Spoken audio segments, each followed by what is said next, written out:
All right, good afternoon. I'm Lee County Commission Chairman Mike Greenwell.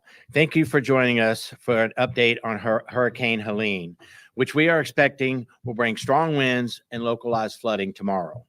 I'd like to recognize my fellow commissioners, Cecil Pendergrass, Commissioner Ray Sandelli, and Commissioner Brian Hammond. I would also like to recognize County Manager Dave Harner, Public Safety Director Ben Abus, and Sheriff Carmine Marcino. Thank you for all being here today. We will now provide an update on Hurricane Helene, Lee County operations, and I will now turn it over to Public Safety Director Ben Abus. Thank you, Commissioner. Good afternoon, everyone. Our Emergency Operations Center this morning entered a partial activation at 7 a.m. We're at a level 2. And as you're aware, Hurricane Helene has just transitioned into a hurricane with 80-mile-an-hour winds. Due to Helene's position, we anticipate the arrival of inclement weather overnight tonight and certainly by tomorrow morning. This is a very large and broad storm. So even though it's expected to be well offshore, most of our county will experience tropical storm force winds and inclement weather throughout the day tomorrow. Although we expect the storm to pass by us and the winds to potentially subside by tomorrow night, we need you to be aware that we may still experience storm-related events heading into Friday. That may include storm surge in low-lying and coastal areas as the high tide cycles coincide with rainfall and the continuing onshore winds. We expect that this will be much like what we saw with Hurricane Debbie, both on the coast and along the areas that flooded during Hurricane Debbie are likely to flood again. So if you're in one of those areas, or you're in a home that is still going through Ian-related repairs, we have help for you today. Lee County is opening 2 safe havens today at 3 p.m.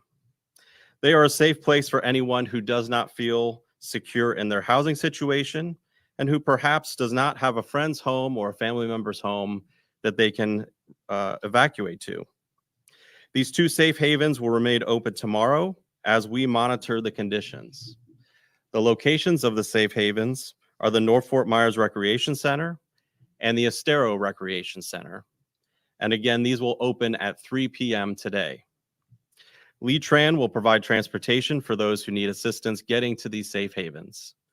Please visit leegov.com or look at our county social media pages for more information about Lee Tran and accessing these facilities. Remember, these are safe havens, not shelters. At this time, we are not opening any hurricane shelters, and we are not calling for any mandatory evacuations. That's not to say, though, that if you don't feel safe in your current housing situation, that you should not leave. If you are in a low-lying area or one of the areas prone to flooding, implement your plan. Stay with a family member or a friend nearby, or come to one of these 2 safe havens. We are asking all of our media partners to help us communicate that, again, no evacuation shelters are open and no evacuation orders have been issued. I have a couple of other important operational updates from the county as well. Earlier today, we issued information about these operational adjustments and closings, and we encourage everyone to visit leegov.com to see the complete list, but a couple of these highlights. First of all, our county offices will be closed on Thursday, but that does not mean that everyone will be off work. Of course, we'll have hundreds of employees that'll be working to address the storm-related conditions and the impacts after the winds subside. The Department of Community Development asks that anyone in unincorporated Lee County with water intrusion into their homes, or those who are in the special flood hazard area that sustain wind damage, contact us for assistance with permit requirements and resources after the storm. Our parks will be closed tomorrow, and so will our libraries. We know that with school not being in session, many parents may seek these locations, considering these as good resources with the kids out of school. But we ask that you stay home instead, and remember that our libraries have a number of electronic resources that you can access from home. Some of our parks facilities will also be closing early today, and we encourage you to visit our website.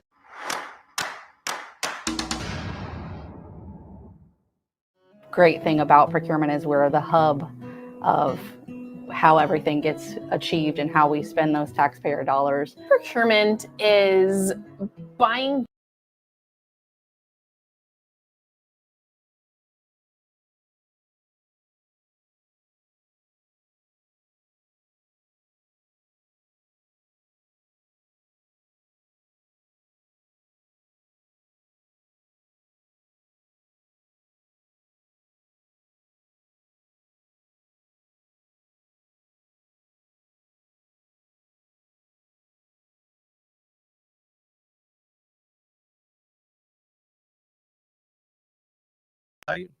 And please monitor your local meteorologists, as well as the National Weather Service and the National Hurricane Center. And now I'll turn it over to Carmine Marcino, our sheriff. Yes, sir. Good afternoon, folks. Thanks for being here. Thank you, Ben Ames and County Manager Horner and our County Commission. Appreciate it very much. The Lee County Sheriff's Office Incident Management Team is standing by and actively monitoring Hurricane Helene. At this time, we have secured all our assets around the entire county. And this is due to the impacts of Helene, the flooding and stuff like that. If you haven't prepared for this hurricane, this is the time to do so. You know, Mother Nature's unpredictable. Your loose items around the household, you know, tables, chairs, and stuff that could blow around. Expect the worst and prepare for the worst and pray for the best. And that's what we do. Make sure you have enough hurricane supplies and medicine to last you throughout the duration of a few days. Obviously, have a plan with your family and make sure that you have an evacuation plan. It's 3 parts of a storm. It's before, during, and after. And despite that it's not making a direct landfall, we do anticipate the impacts of that, you know, in the lower coastal flooding type of areas, and continue to monitor social media. But understand that we have unfortunately been types of hurricanes, and Mother Nature changes quickly. So we all have to be ready, and we have to have a plan in place and know the great residents of Lee County can rest knowing that our sheriff's office and me as the sheriff will make certain that they're going to be safe. Our assets are everywhere in the county as we speak. So no matter where we need to deploy, if need be, it's at the press of a button. And we are ready for everything and anything. The EOC is partially staffed by the Lee County Sheriff's Office, and we always work great with our county partners. And again, I think the biggest message here is to be prepared and to make sure that at home you're doing everything on your end to tighten up your homes and be ready, because we know what we need to do, and there's no I in team. So we need the team, which is the residents, again, to just take care of your house, take care of your family members, make sure you're ready for what comes your way, and rest well, because we are no stranger, unfortunately, to what happens during storms. We will be out in full force, making certain that if someone needs medical assistance, if someone needs to call 911, we are there for our residents, and their safety is paramount, number one, and we'll make certain of it. I appreciate you helping me get the message out, and appreciate all the work that you do, Commission, and Dave and Ben. This team is great. We've been through it before, and we will continue on. And that's the beauty of living in Southwest Florida, right? We have beautiful beaches and palm trees, but that tropical weather can heat up at any time, and the unpredictability. So together we'll make sure everybody's safe, and thank you so much. I'm going to turn it back over to Commissioner Greenwell. Thank you. All right, thank you, Sheriff. All right, thank you for attending the press conference today. Our media partners are key to help us get the message out. So thank you for being here, and thank you for helping us and get the word out to the community. So at this time, we will take a few questions. Ben, would you like to come up and answer any questions they might have? Any questions? Love it. Okay. Thank you. Thank you. Thank you.